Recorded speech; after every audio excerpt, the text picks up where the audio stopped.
tanpa anugerah Tuhan, ya saya tetap sampah yang lumbruk. Oleh karena itu, saya senantiasa bersyukur. Tuhan mengubahkan hidupku. Sampah ini didaur ulang menjadi sesuatu yang bermutu.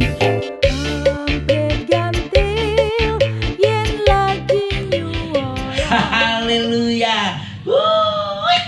Salam Sobat UM. Tepu maneh. Kali ini kalau saya keluar dari Wisma ini 10 menit saja sudah bisa sampai ke Pantai Kuta. Nah, kemarin sore saya jalan ke sana bareng-bareng, rame-rame lah. Begitu nyampe di areal pasir-pasir, lalu cucu saya yang saya panggil presiden itu bilang, "Kong, madeg sik. Lapo Den?" "Ya, di sana ndak ada orang renang, yang ada orang selancar saja." "Oh, pantes. Saya mendengar gemuruh ombak yang begitu keras." Saya bilang, "Tinggi toh ombaknya?" "Iya, tinggi Kong." "Kok dongaren udah jadi begini?" Saya pikir, ya wis gak apa-apa, ayo kita mendekat biar kecek-kecek gak apa-apa. "Oh, jangan Kong, di sana ditumpui balok-balok kayu yang banyak." "Lu untuk apa?" "Nggak tahu, tapi nggak apa-apa, yuk coba jalan sana saja." Lalu saya jalan, ada satu balok, saya duduk-duduk menikmati udara segar pantai, gemuruh ombaknya pantai. Lalu saya bilang, "Ayo coba difoto atau kita konten." Lalu anak saya bilang, "Opa, jangan di sini, di belakangi papa itu isinya sampah semua, kotor Pak." Nah, dengan pertimbangan sampah yang banyak itulah maka kami tidak sempat memvideonya, karena kalau dipaksakan nanti hasilnya banger-bangeri, ngelingsemi, bisa gak apik, gak elok. Nah, karena itu saya ambil jadi renungan saja tentang sampah yang Tuhan berikan. Ternyata baru saja saya dibacakan anak saya tentang Filipi 3 ayat 8. Sampahnya siapa? Paulus di ayat-ayat sebelumnya bercerita bahwa pengakuan diri Paulus, atau kalau sekarang disebut CV-nya Paulus itu disunat pada hari yang ke-8, bukan ke-13 atau bukan umur 13 baru disunat, tapi hari ke-8. Ini menunjukkan dia sangat Yahudi banget. Kemudian dia juga katakan, "Aku ini Israel. Aku ini dari suku Benyamin." Nah, ini adalah suku bangsawan, sehingga dia punya terahnya Raja Saul. Karena itu nama Ibraninya Rasul Paulus adalah Saul, gelarnya Rabi, Rab Saul. Kalau Yunaninya Saulus, kalau Romawinya Paulus. Nah, 11-12 dengan saya. Indonesianya saya disebut Asis Wandi. Lalu kalau baptisannya disebut Cornelius.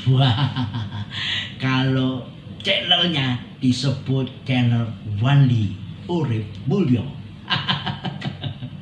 Nah, ternyata Rasul Paulus juga adalah seorang Farisi tulen. Dosennya, guru besarnya adalah Gamaliel. Gamaliel ini cucunya Rabi Hillel. Rabi Hillel itu ownernya Bet Hillel yang terkenal waktu itu. Nah, jadi pengpengan. Kegiatannya dia dapat surat dari Sanhedrin. Dia pun anggotanya yang paling muda. Untuk apa? Untuk memburu orang-orang yang ada di jalan Tuhan. Pokoknya ndak sepikir, ndak serasa, ndak setujuan sama Rasul Paulus waktu itu. Dianggap, lawan ini mesti dibasmi. Wah, pengpengan. Tetapi yang luar biasa, ketika dia mencapai pencapaian lahirianya, begitu ditangkap Yesus, jalan menuju Damsyik itu berubah total. Apa yang dia dapatkan secara lahiriah, kesuksesan lahiriah, pencapaian lahiriah, kehebatan lahiriah, di Filipi 3 ayat 8 dia anggapnya itu kerugian, bukan keuntungan. Kalau dulu untung, tetapi sejak mengenal Yesus dianggapnya rugi. Bahkan dianggap semua yang lahiriah itu bagi Rasul Paulus adalah sampah. Nah, yang saya dapatkan, kalau Rasul Paulus yang hebat lahiriahnya itu menyebut bahwa semuanya itu sampah, apalagi orang macam saya ini. Tidak ada pangkat, tidak ada derajat, tidak ada jabatan, tidak ada bangsawan. Mungkin hanya bangsa Netanyawan. Lah apa enggak? Sampahnya sampah.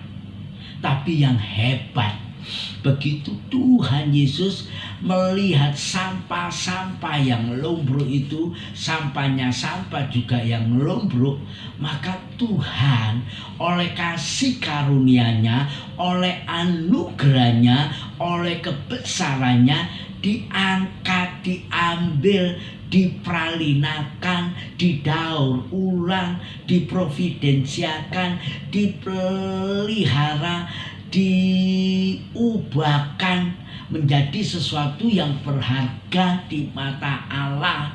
Sehingga kalau hari ini saya dapatkan juga hal-hal yang lahiriah, itu semua bukan karena pencapaian pribadi, bukan karena kehebatan pribadi bisa mencapai target, atau bisa sekolah, atau bisa mendeta, atau bisa apalah seperti hari ini ngoceh.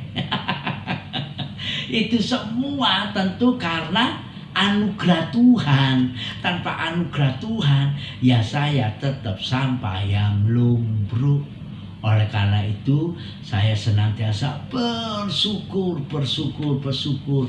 Tuhan mengubahkan hidupku. Sampah ini didaur ulang menjadi sesuatu yang bermutu, menjadi sesuatu yang bisa mutu simbiosis dengan semua, dengan kerajaan surga, walaupun dengan juga teman-teman di sini. Mari sama-sama kita berharga di mata Tuhan, mengerjakan pekerjaan-pekerjaan yang memuliakan Tuhan. Haleluya! Tuhan memberkati. Salam urip mulya.